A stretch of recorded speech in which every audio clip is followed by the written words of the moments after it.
De frente, você pensa que acabou o debate, no intervalo aqui, todo mundo falando, a gente já vai retomar esse assunto, mas antes de seguir justamente com o nosso debate, eu quero lembrar a você que todo o acervo de áudio da Rádio Jovem Pan já está liberado para o assinante do site www.jp.com.br. Então faça a sua assinatura e tenha acesso a conteúdos exclusivos. Entre lá então, www.jovempan.com.br. Vamos falar da CPI das bets, né? Tema polêmico também. O Senado aprovou a convocação de artistas, influenciadores digitais para depor sobre apostas esportivas. Os nomes na mira da comissão são os cantores Wesley Safadão, Jojo Todinho, influenciadoras Deolane Bezerra, Vitube, humorista Trulipa, donos de casas de apostas também podem ser convocados. E o Ministério da Fazenda solicitou também que a Anatel bloqueie de mais de 1.800 sites de apostas ilegais, na verdade, e a ordem de bloqueio está sendo enviada agora para cerca de 20 mil empresas de telecomunicações que fornecem sinal de internet no Brasil. Cada empresa vai tomar, então, medidas técnicas e a Anatel vai monitorar para garantir que o bloqueio seja feito. Então, é um tema que vai dominando este ano de fato. Eu lembro que uma vez uma CPI convidou o Ronaldo Fenômeno lá no Brasília, e aí foi aquela tietagem toda. É um instrumento poderoso do Legislativo, as comissões parlamentares de inquérito, mas ao longo dos anos aí, elas perderam justamente aí toda essa credibilidade por essa questão do espetáculo que é feito lá na sessão, e essa época agora que filma tudo, então... O que vocês acham aí em relação... É um tema sensível? Aquele relatório do Banco Central apontou que Bolsa Família está indo, de fato, aí para jogo, as pessoas estão perdendo, se endividando. E qual seria a contribuição, então, Milagre, do Congresso Nacional nesse tema? Marcelo Matos, eu vejo e vou repetir o que eu já repeti aqui no Linha de Frente em outras oportunidades. Você trabalhar uma regulamentação de jogos online ou apostas de cota fixa, focando tão somente em encher os cofres públicos, não é inteligente. E é isso que nós temos hoje em dia. Nós temos uma CPI no Senado, ela tem 130 dias para finalizar. São 30 senadores e ela está investigando o quê? Sonegação fiscal, associação criminosa, lavagem de dinheiro, evasão de divisa, patrocínios de time. Você que vai lá apostar num time, aquilo está manipulado muitas vezes. O grande desafio de auditar isso é a corrupção que ocorre nesses ambientes.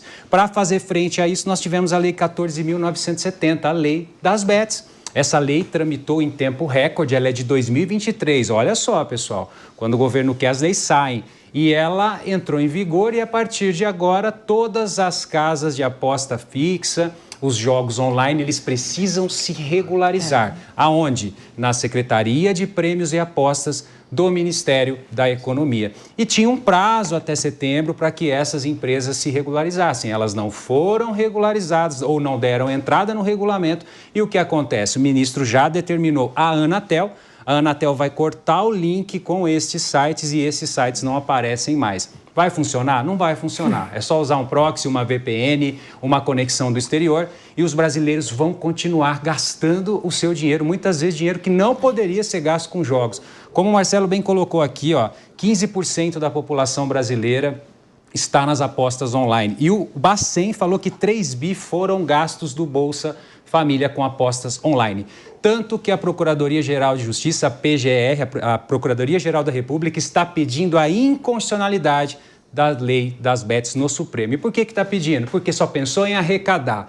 Cada bet é 30 milhões para o governo, mais impostos. Só que não pensou na responsabilidade dos influenciadores, esses caras que estão lá com aplicativos manipulados. Vou pagar minha conta de luz agora, aí, ganhei. Isso é tudo manipulado. Não pensou no vício, não pensou em pessoas que estão perdendo ou gastando o que não poderiam nesses jogos, nem na proteção de consumidores. Sou muito favorável à PGR, que essa lei seja inconstitucional e que se faça uma lei não só pensando em trazer dinheiro para o cofre público, mas principalmente pensando nos consumidores e na responsabilidade desses que colocam sua cara promovendo um jogo, mas na hora de serem responsáveis dizem que simplesmente fizeram a propaganda. Maria, não é tão fácil assim, porque a gente teve, então, dados do Banco Central, como disse o Milagre aqui agora, tudo indica CPF, né? Evidentemente. Então, de repente, a pessoa pode usar o CPF de outro e usar o dinheiro do Bolsa Família. Quer dizer, é uma situação bastante complicada também. Um problema epidêmico, eu diria, né? Como bem colocou aqui o Milagre, especialista, né, nessa questão de direito digital, eu acho que é por aí essa solução que ele pressupõe. Eu queria frisar essa questão dos influencers, né, envolvidos nesse jogo, nessa jogatela horrorosa. Eu mesma que tenho meus pouquíssimos seguidores, eu recebo diversas mensagens de plataformas falando: vem aqui, você conhece a plataforma, você quer fazer parte, fazer publicidade para a nossa plataforma. Então, a gente está aqui discutindo, né, toda essa legislação, mas no escuro, esse tipo de mercadoria, de setor das bets, ele continua aí na internet. Eu recebo as mensagens, não sei vocês se já receberam, mas só assim, quer fazer publicidade? Então, de fato, é um problema epidêmico. No Brasil, a gente sabe que é um país onde o consumidor digital é muito grande, então o impacto desses influencers promovendo esse tipo de jogos é, assim, desastroso. Eu não sei se vocês até viram, mudando um pouco o assunto, mas que é relato para provar como a gente é viciado nas redes, né, nessa questão do digital. O Oscar divulgou as nominadas e a Fernanda Torres, ela é nominada ao Oscar e o post dela foi o que bateu o recorde diante dos demais. O público brasileiro deu like para provar que o brasileiro é muito conectado às redes e o impacto disso, desses influencers que tem mais de 1 milhão nas redes, promovendo esse tipo de conduta. É uma febre, é uma doença e a gente realmente precisa tratar desse assunto com muito cuidado, muita cautela dos nossos legisladores. Eu espero que essa CPI não seja em vão, não seja um teatro político, e sim que tenha resoluções concretas para a gente melhorar a governança desse tipo de conduta no Brasil. É isso, né, Marisa? Exatamente. Tem um princípio aqui, jurídico, que fala assim: ninguém pode alegar a sua própria torpeza. Um princípio legal que estabelece que uma pessoa não pode se beneficiar da sua própria má conduta ou alegar seus próprios atos ilícitos como defesa de um processo judicial. O que eu quero dizer com isso aqui? Que esses influenciadores, eles sabem muito bem o que eles estão fazendo. Muito, mas muito bem mesmo. Mas eles acabam pensando nos milhões que eles acabam recebendo, carros de luxo, casas em todos os lugares do país. A Alphaville agora virou a nova Zona Leste, né? Tá todo mundo lá em Alphaville, lá, jogando tigrinho, bet de não sei o quê, e milhões. Eu tô falando cerca de 10, 15, 20 milhões nos bolsos desses influenciadores, enquanto o pai de família tá viciado num jogo desse, tirando do seu sustento ali, do seu salário mínimo, que é inadmissível o salário mínimo do Brasil, viciado em jogo. Na década de 90, nós passamos por um problema que era o jogo do bicho. Você que é da década de 90 aí, ou se você nasceu depois, pergunta pro seu pai ou pra sua mãe, pra quem tá do seu lado, essa febre do jogo de bicho que a gente não conseguiu extirpar, nós não conseguimos tirar de circulação do Brasil. Agora, estudos mais recentes comprovam e aprovam que essas pessoas que trabalhavam com o jogo do bicho estão migrando para esse tipo de jogo, que é o jogo ilegal, que é o jogo de roleta, que é o jogo de não sei o quê. É inadmissível. Nós estamos caminhando de verdade a passos de formiga para a gente oficializar isso. Eu creio que muita gente ainda deve responder por isso e que esses influenciadores paguem pelo crime que eles estão cometendo. Sacarino, tem como, de fato, aí uma regulação, algo que possa permitir, quem quiser também, porque aí é uma questão de liberdade também. Exato. Mas, então, isso que eu queria que você falasse. Existe alguma forma, de fato, a CPI pode contribuir? Pode contribuir para fazer essa agenda política e tornar o debate público, que é exatamente o que nós estamos fazendo aqui. E a minha contribuição é em relação a vários pontos, por exemplo. Na década de 90, nós tínhamos muito comercial de bebida alcoólica com pessoas que eram celebridades, grandes influenciadores da época. E o Código de Defesa e Proteção do Consumidor, inclusive, ele dava a responsabilidade solidária ao artista que fazia a publicidade de determinado produto, caso ocorresse um defeito que gerasse ali um dano no consumidor. Isso acontecia com bebida, acontecia com produtos eletrodomésticos. E a gente consegue fazer um paralelo aqui agora. É lógico, não é a mesma coisa, mas dá para fazer como uma analogia. Isso por quê? Quando a pessoa ela vê o influenciador ali ganhando, a gente tem hoje, principalmente no Brasil, uma geração que está desempregada, uma geração desocupada, uma geração que não se interessa em nada. Aquela famosa geração nem-nem.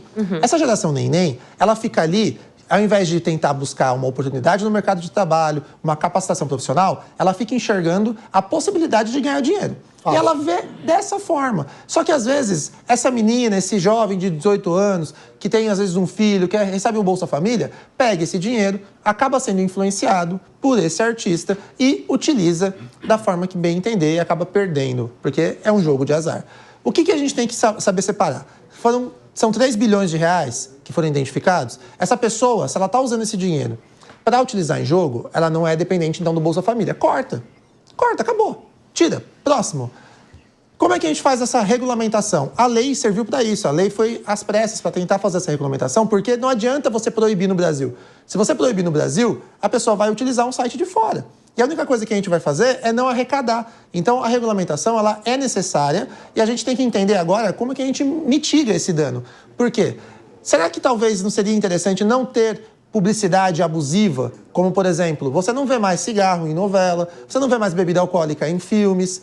Será que talvez não seria interessante a gente começar a reduzir esse tipo de publicidade nas apostas para fazer com que saia de moda? Porque é um elemento muito danoso para a população em si, principalmente numa geração que cada vez mais não se preocupa em se capacitar, em ter um emprego e ter uma renda e quer sempre buscar o dinheiro fácil. Então, vejam, entender o Código de Defesa e Proteção do Consumidor no que tange a publicidade abusiva, entender se é permitido ou não que esses influenciadores possam realizar esse tipo de publicidade, porque isso não vai contra a liberdade. Mas ele tem a liberdade de fazer. Tudo bem, desde que não vá contrário ao Código de Defesa do Consumidor, desde que não seja uma publicidade abusiva. Entender se essas pessoas que estão utilizando o dinheiro do Bolsa Família, elas necessitam de fato do Bolsa Família, porque aparentemente não necessitam. Essa comissão é importante que os membros levantem todas essas possibilidades, façam essas investigações e, pelo amor de Deus, no final apresentem um relatório que seja ali, no mínimo, razoável para poder ser utilizado depois para, eventualmente, corrigir a legislação ou então criar uma nova. Ô Zaga, só vou pegar um gancho rapidinho, o Marcelo permitiu aqui. Claro. Nesse ponto que você tocou, que é muito importante em relação à exposição.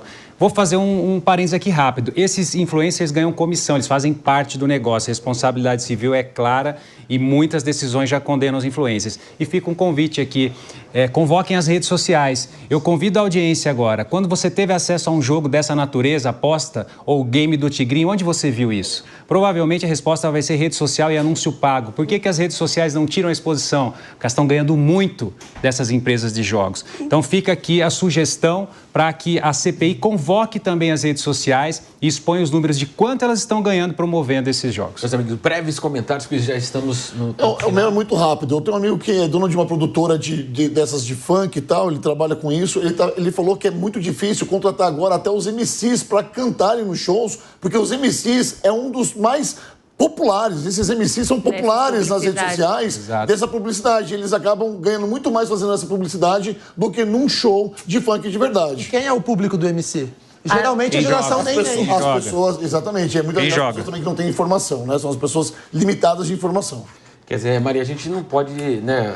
A pessoa tem a liberdade de fazer aquilo ou não, mas de qualquer forma ela tem que ser, no mínimo, bem informada, então. É isso, eu acho que a informação é crucial. A gente vive na era da informação, onde a informação, acesso está no nosso bolso, na nossa mão, literalmente. E eu confesso e temo acreditar que seja a era onde a gente está menos informado. Ou seja, temos mais informação acessível, mas menos informação de qualidade e enxurradas de informação. A gente não tem tempo para checar, não tem interesse em checar. As pessoas só estão, como bem colocado aqui pelos meus colegas, né? A publicidade das redes sociais, a gente só quer ver 30 segundos de vídeo, passou, não tem mais tempo. Então, a gente tem a inundação de informação, mas estamos menos informados. Agora, Milagre, eu queria também te perguntar...